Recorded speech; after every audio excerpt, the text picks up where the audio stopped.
Well, hello everyone and welcome to Basic Go.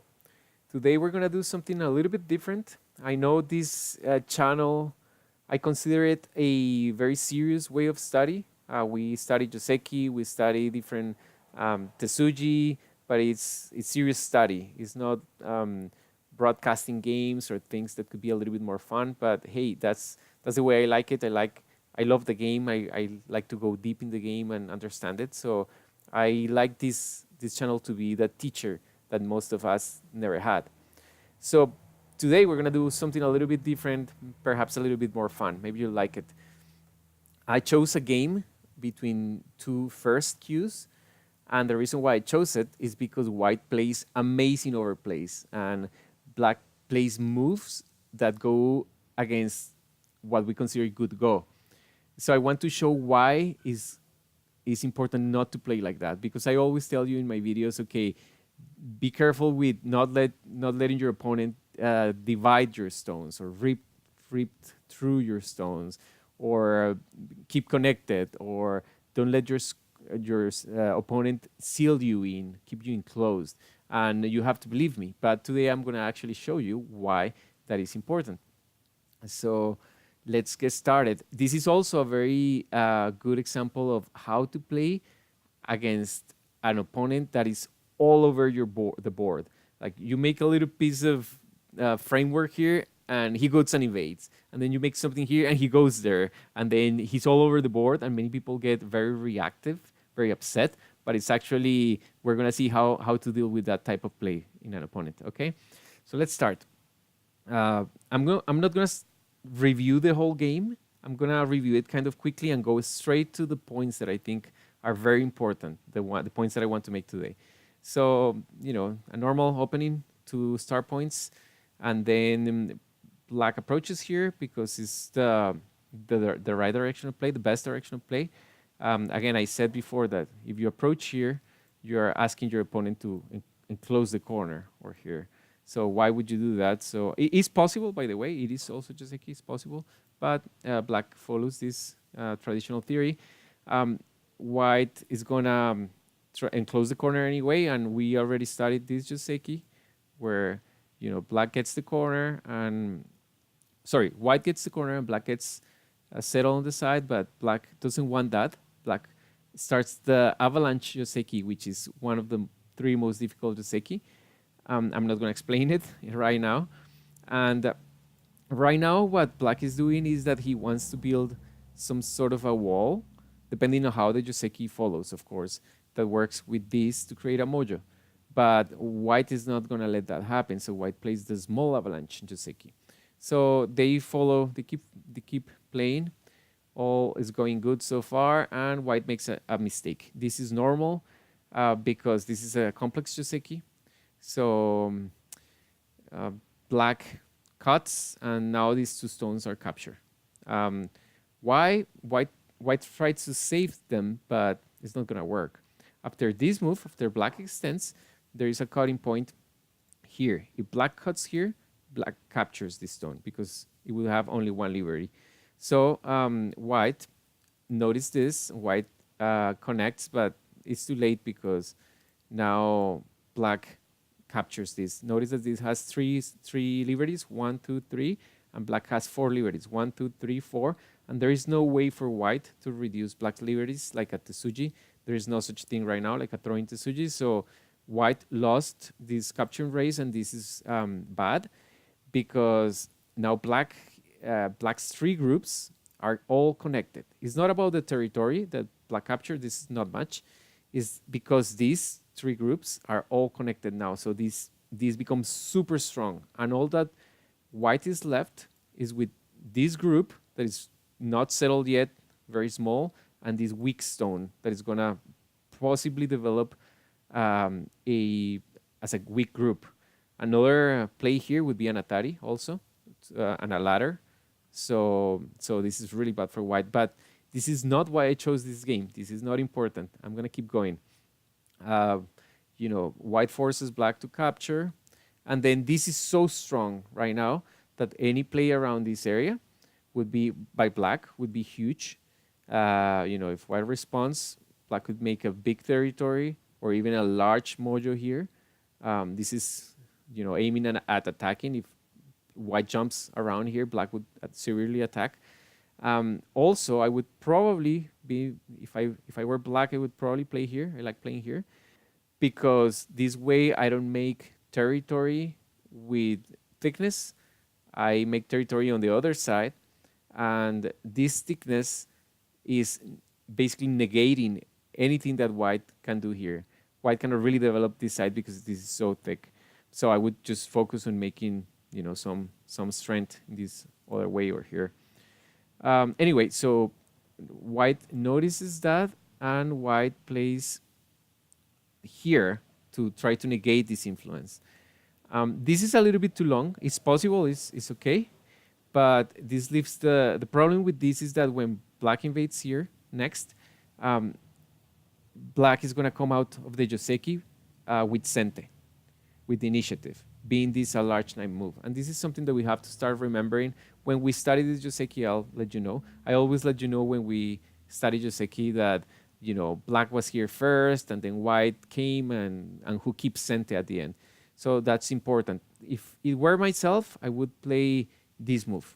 This makes it a little bit better because white can choose a Joseki that leads to that is going to have Sente at the end. By the way, black doesn't have to invade immediately. Black could just enclose the corner here, or even play the San Rensei here, but this is fine. And what happens, the Joseki that follows, that I'm not going to explain yet. Now what white needs to do is this to finish the Joseki. And what this ends up is black took the corner and white develops potential, but what black is saying is that this is so strong that any potential you develop here is not going to be a big deal. That's at least what black thinks. However, because white perhaps didn't choose, white chose a large knight moves, white will lose Sente playing like here, and then black could play something like this. So black is going to keep a move of the Joseki, which I don't recommend at all. When you play, finish the Joseki or choose a different Joseki. If you need to do this, skipping this important move, then you chose the wrong Joseki.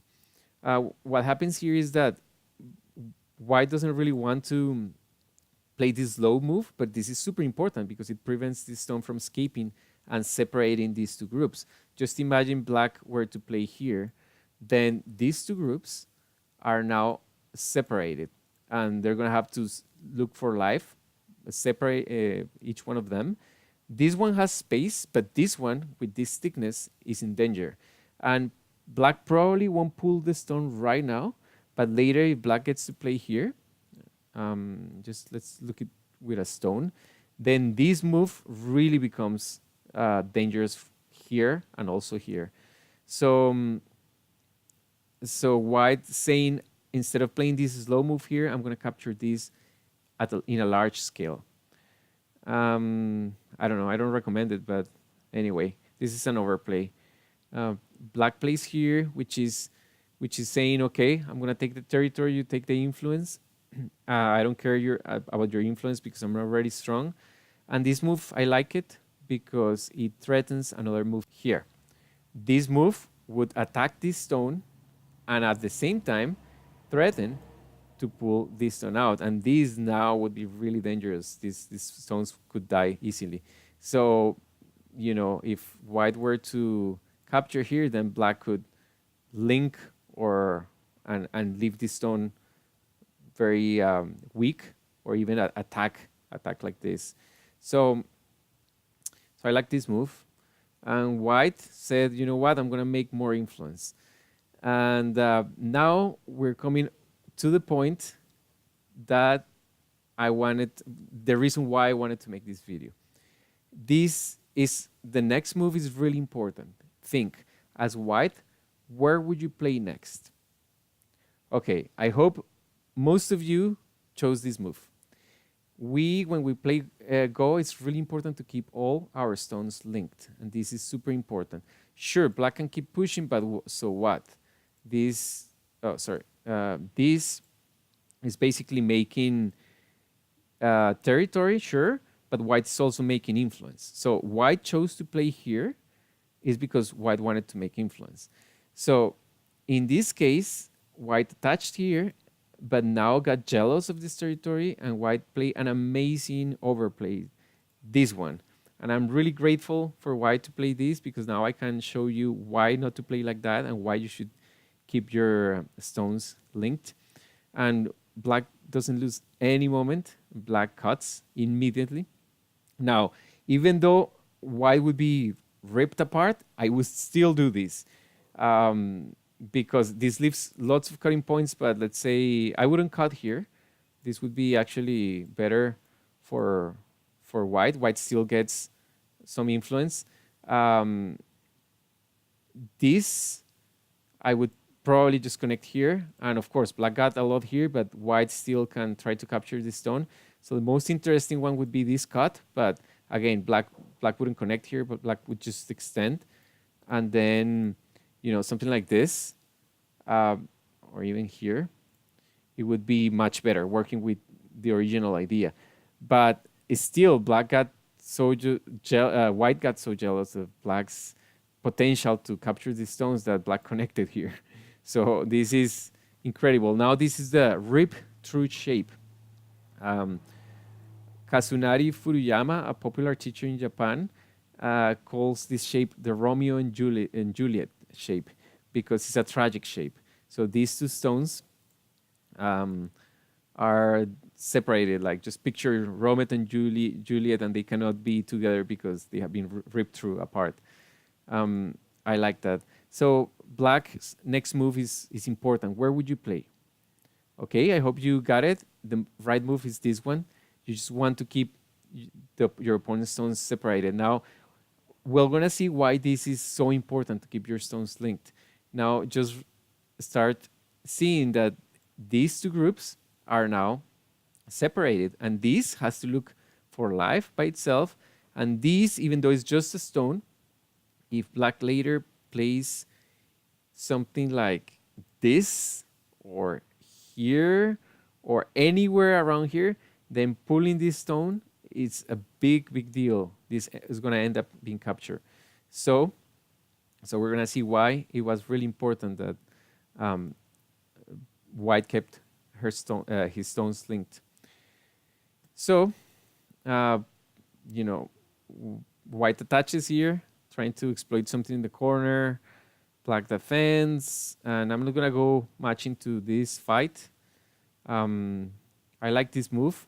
This move is aiming at, if white wants to live here, try to live here, black can simply connect here underneath. So white may be able to live around here, maybe, but black is connected, so it's no problem.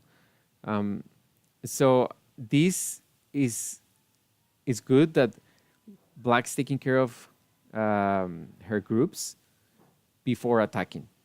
So white says, no, I really need to capture this. So what happens is that black ends up capturing this group. This is captured. This white group is captured. Now, doesn't matter what white does. What black has 1, 2, and 3 liberties, because of course white cannot really play here immediately. White has to descend first, so it has 1, 2, and 3 liberties, while black has only 2. If white were to play something like this immediately captures this group. But if white connects to have more liberties, it has 1, 2, 3 liberties, but this reduces liberties to 2. So black has won this race. So white plays here, and I don't know why here, why it's so close. This stone is not important. This stone can be just sacrificed. I would rather finish the Joseki here and have this being safe. But anyway, white play here, and black, puts a very severe attack on white. So now we're seeing why it's good to keep your stones linked. This move is okay, but I would rather play either this move or even the jump outside, and we're gonna see soon why. Okay, let's see. So white tries to go out. black, is gonna milk everything that he can out of white, or that because um, while black is attacking this group, black is gonna make lots of territory on the side. So white plays an overplay. um, this stone can be captured really easily here, and there's nothing white can do here. This is all dead now. This is all black's territory, but here actually black makes a mistake. Black plays here. I think black was afraid that there would be some sort of agi, some sort of possibilities left, and that black end up losing this group, and this would be a disaster, because if black loses this group, that means that this group is already alive, which means that this group is really weak. Suddenly, this group becomes weak because this is already alive and strong. So, seeing it that way, if black was not sure that he could win this capture race, then this move is okay. I like this because black is saying, you know what, you can leave, you can escape with this stone as long as I take care of my groups, then I'm strong enough to fight. And I like that. That's the right attitude. When your opponent overplays and plays everywhere around the board, you should just focus on keeping your stones strong, your groups strong. So because black kind of played this slow move that was not necessary, white's going to escape. So black, so black is going to put pressure on the outside group, which is weak, to make sure that to attack this group first, and then to make sure these stones are stronger. But when black does this, what happens? This suddenly this becomes a cutting point, right? So if black had played here, if this stone, let's edit this. If this stone were not here, but it were here, then it would be so much better because black would actually keep pushing, right? But now, by trying to attack too severely, this group is actually becoming a little bit weak because now later, white will actually try to cut and go out. So by attacking very severely, then black is leaving a severe cut here that is not very good to have. Okay, so black is gonna turn around and make this nice shape, and white has to come back to try to leave, and black is gonna enclose here. So white finds a way to leave here, and this is suddenly alive in Gote. But this is my second point that I wanted to make today. Why it's so important to never be closed in like that. So white was able to live, but black closed in, sealed in white. So this is getting to a great potential. So now it's black's turn. Where would you play? This play is super important. Okay, the right move, I hope you got it, is this one. So this is not urgent. It's important, it's developing great potential, but it's not urgent. If white were to play here, now this group would be severely attacked, this black group. And this white group would be out, and being now white is the one that is in control of the game. And if white manages to capture this group, this all would be territory, and white would be back in the game, actually winning the game. So black shows very good composure and plays here, and this is great. Just taking care of your weak groups. That's really the best way to attack. So now white really needs to escape this before this move seals in white. So white does that, and so black's just escaping, going out, and then white, plays these moves that I don't really understand, and then white tries to keep attacking black, but this is just not gonna work. Why? Because black still has this weakness. If black plays here, then all this is gonna die. So when black goes here, then white has to, capture this stone. So black has no problem escaping into the center. Absolutely no problem. And furthermore, this is is crazy. If white really wanted to escape in a safe way, white needs to play this move. Now this move can be cut. There is a cut. There are cutting points here, basically here. So yeah, and now all these can be cut. This can be cut. This can be cut. So yeah, white is leaving lots of cutting points. All right. So now white really needs to escape. White should play something like this, maybe trying to escape and protecting this cutting point. But white gets jealous again of black's territory potential here, and black plays this. And black could respond either here or here. With this, black is giving the corner to white in exchange for this territory and strength to attack this group, which is possible. Black played here, which is also good because black is saying this group is strong, this is not weak. So I'm just gonna make, I'm just gonna make territory in the corner. So black connected here, which is the best move black can play here. If black does this, then white settles really easily like this. And if black does this to take away the base, then this push is sente. So now black could do something like this and go out. And then this group is becoming weaker. So black connects here, which is great because it puts more pressure on black. Now this is not sente and this is not sente. So white escapes here. And then this is a technique that stronger players use against weaker players. Normally, the idea is that you invite your opponent, you leave this cut, and this is on the third line, of course.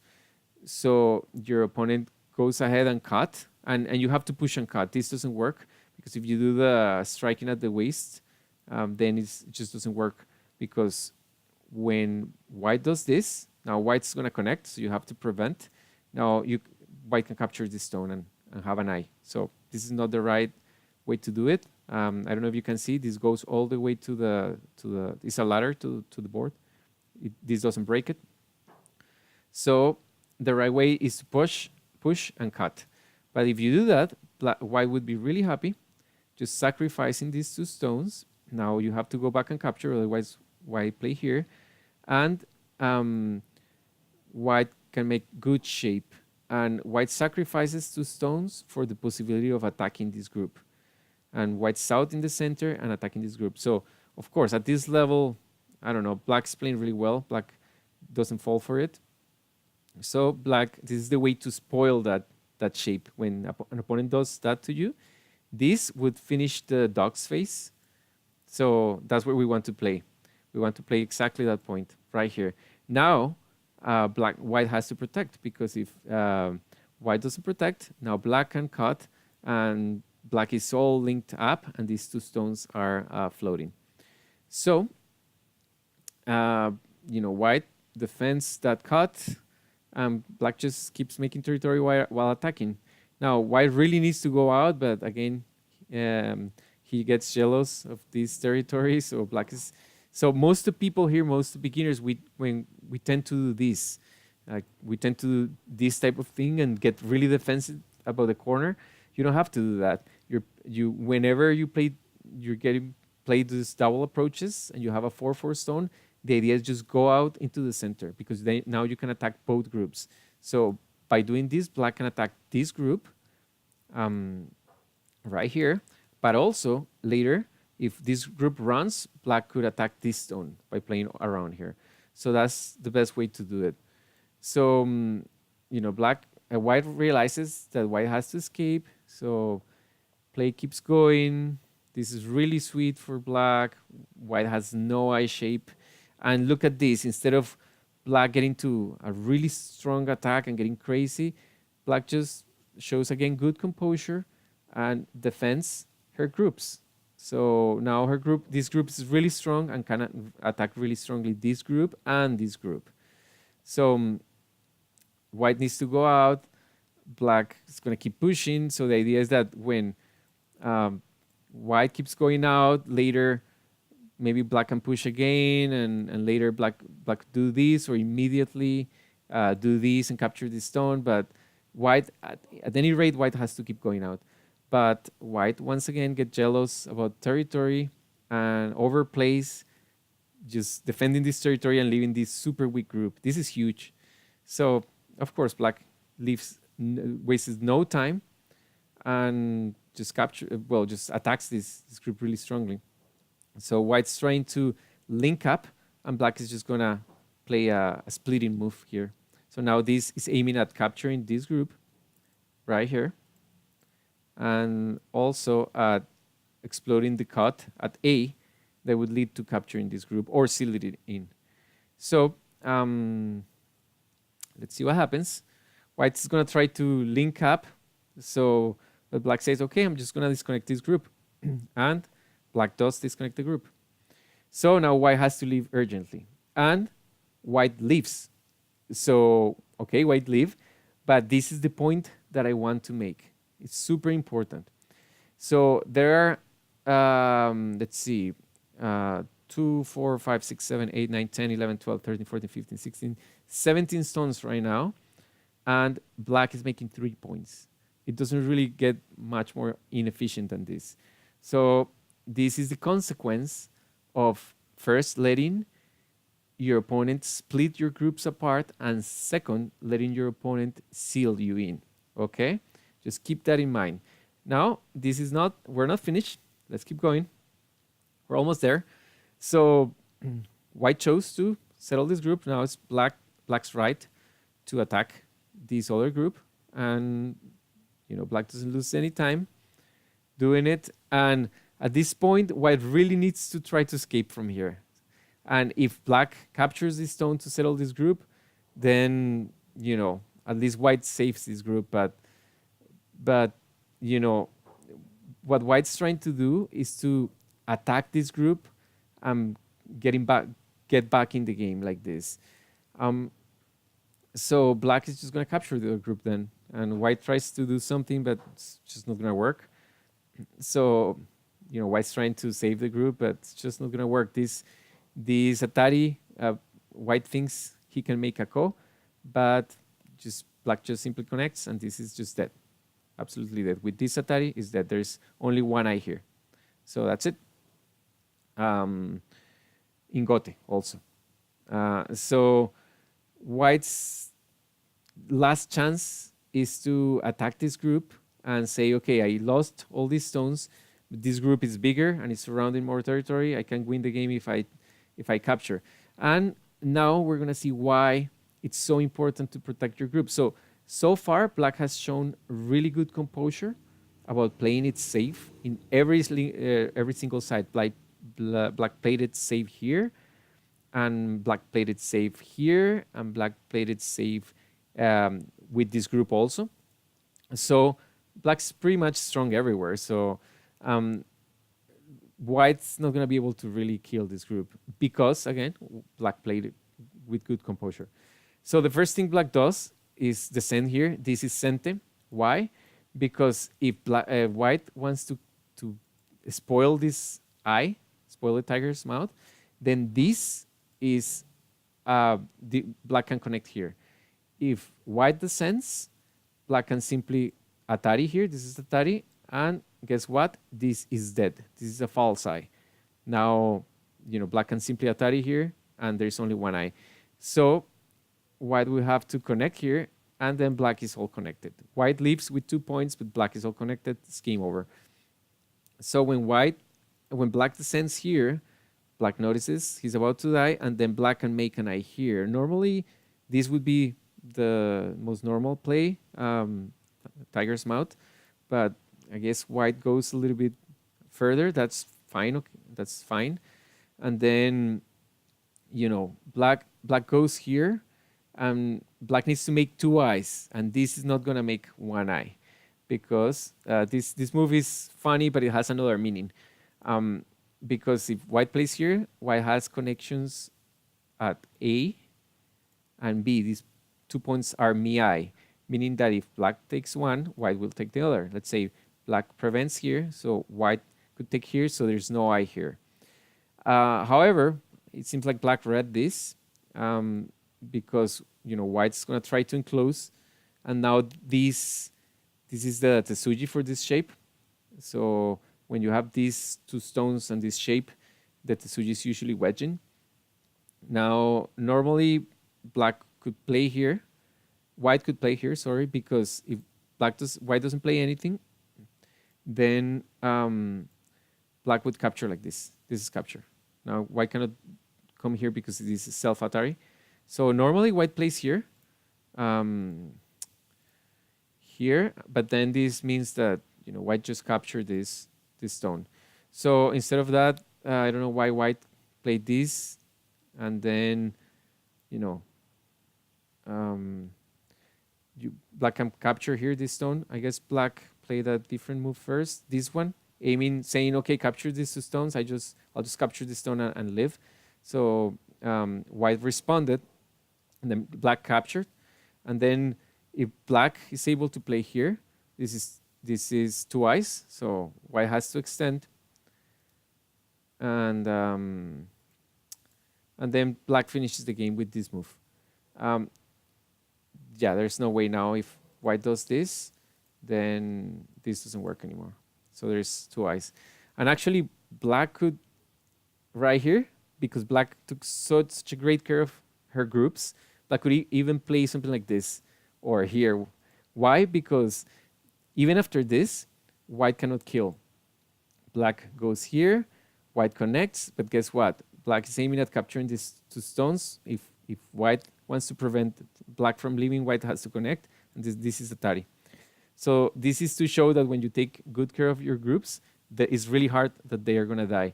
Now let's look at the result and see what are the consequences of white overplaying and not keeping his groups together, linked in, and letting his opponent sealing his groups. So let's look at this. Black played this overplay, and black split with this. So that created two weak groups, one here and one here. And the consequence of that is now we have 19 stones, a group of 19 stones that is making 3 points. Now, in this other side, even though black could have captured these stones, black didn't, we have a group that would make between, let's make them A, B, and C.